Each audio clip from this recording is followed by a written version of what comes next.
So first, obviously you have your national holidays. So you have Columbus Day, Thanksgiving, Christmas, like Eric talked about, up until New Year's. We start planning, I like to plan my year's events out a year ahead of time, if that makes a little bit more sense, only because I'm always on the go, whether I'm teaching classes or traveling around, whatever I need to do. So I like to sit down towards the end of the year right before it gets super busy, and I like to say, hey, these are all the funny holidays we can kind of play off of, and this is the content we can deliver to our consumers. In addition to like Columbus Day, Veterans Day, stuff of that sort of nature. I do want to touch on like unique days, like National Pasta Day. I love pasta, so if I can do a social media giveaway and give away pasta to the ladies that come to my gym, then I'm going to give away pasta. It's just fun. And it creates that engagement through social media. I'm like queen of giveaways. If I can give something away, I'm giving it away.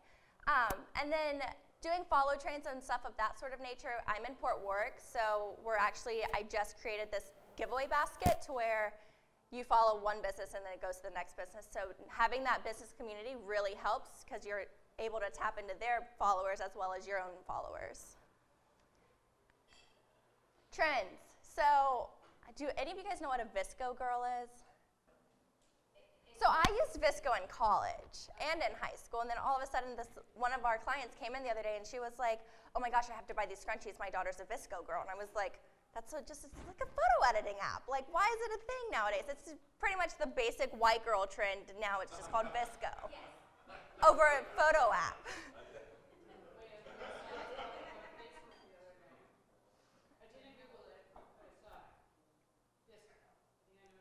Yeah, and it stands for video something content creation, I want to say. So it like has nothing to do with this trend. But I was reading a post the other day, and they were like, if any kind of middle class high school girl says it's going to happen, it's going to be this huge thing, and it was like really funny. But yeah. And so I never was like really a fan of YouTube, but my little sister's obsessed with it. Like she started with the like opening the toys up in it, and then from there she just kind of like is like obsessed. And she's like, "Can I please have a YouTube channel?" And I was like, "I don't think so, but maybe." So just getting ahead of those trends, I can tap into Visco girls because we do have high schoolers that come in, and they are the upcoming generation. So it's easy to get their moms into our studio, and then as well as getting their daughters in the studio by offering to selling scrunchies to them. Oh, the Pura Vida ones. I saw that on a post the other day. They're like $3 bracelets, so it's so worth it. That's why there's Birkenstocks up there. Longevity. So national holidays. If you're tapping into Christmas, especially if you know your clientele, tap into Hanukkah as well. Make sure you're being versatile for all of those. I find that sometimes I will forget about other holidays, but my views aren't the same as everyone else's views, so it's super important to say, hey, I support you as well. And so for Christmas decorations, we don't just decorate for Christmas. We'll do Hanukkah as well to incorporate it all. And yeah. Yearly calendar, this is what I mentioned earlier. So I do it on Google Sheets, and I share it with my staff so that they know the content that we are creating. And then on the bottom, I'll list all the national holidays for that month, and then I'll do the unique holidays, which there's a lot. So today is National No Beard Day. There's several of you guys with beards, so of course, I cannot talk today. Apparently, you guys don't know what holiday it is. And so it's just nice to have that laid out in the beginning of the year so that I know this month we're going to be delivering this content, next month we're delivering this content, as well as our staff, because they post our social media posts to their account as well, so that it gets out our word, and then they are teaching the class, so they need to keep up their attendance levels as well. But within the yearly calendar, I think it's unique holidays or holidays intentions or something like that. Yes. What would you say is the benefit of these Boss's Day, or like playing on that in your social media? I mean, to me, I was like, everybody's doing it. I hate doing stuff everyone's doing.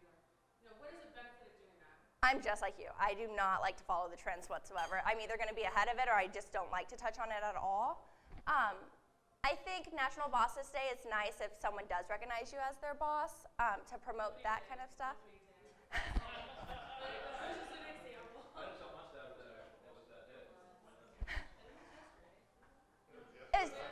yesterday, like the day before, because someone got like a cake, and I was like, "Where's my cake, guys? I want a cake." I think some of them are fun, so it just encourages interactions between you and your clients. Like National Pasta Day, everyone's coming to work out, so I think it's funny to be like, "Here, eat some pasta." Like, I love pasta. So just like little things like that, it just creates. I built Bar by the Bay based on community. So I was in Virginia for 11-ish months, and I didn't exactly have like a good group of girlfriends yet. And when I opened up, I was like, I want to have a community. I want women to come in here, and women are mean, just as mean as men can be. And so it's hard to find that group of friends, especially if you're out of place. And with such a like broad variety of military around here, it's hard to, once someone has a clique, it's hard to find yourself in that clique. So when we opened and we made that community, those holidays kind of give us that leeway to say, hey, it's National Military Day, come in. It's National Find a Friend Day, come find one of your best girlfriends.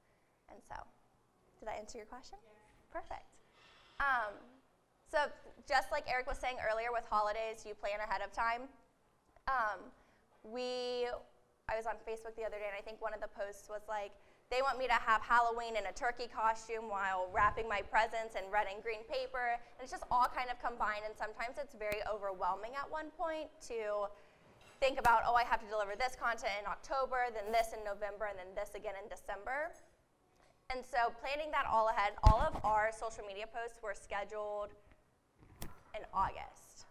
But I have a very busy end of the year. So I just got back from LA, and I had to manage that, and then all the other traveling I've been doing. So it's nice to have it all created, and we use Hootsuite. Do you guys use something like that? So it's easy to just put it all out there and get all that content created, and it doesn't take that long to create that content, so it's nice and easy and flowing. So moving forward from here, I plan it out, whether it's budgeting for giveaways. Thanksgiving, I like to give thanks to every single one of the women that walk into my studio. We'll send them back with goodie bags, so I budget for that. It's the little things that make them want to come back. Not that you have to give every single one of your clients. If you have thousands of clients, there's no way that would be physically possible to put that emotional stress on yourself.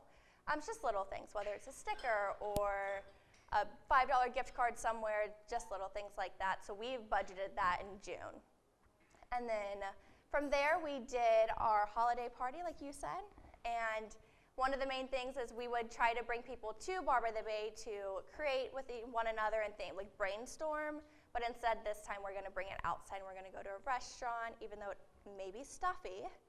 It's better than my house. So it's just nice, and it's nice to get away from it and take a step away and not think about business the entire time.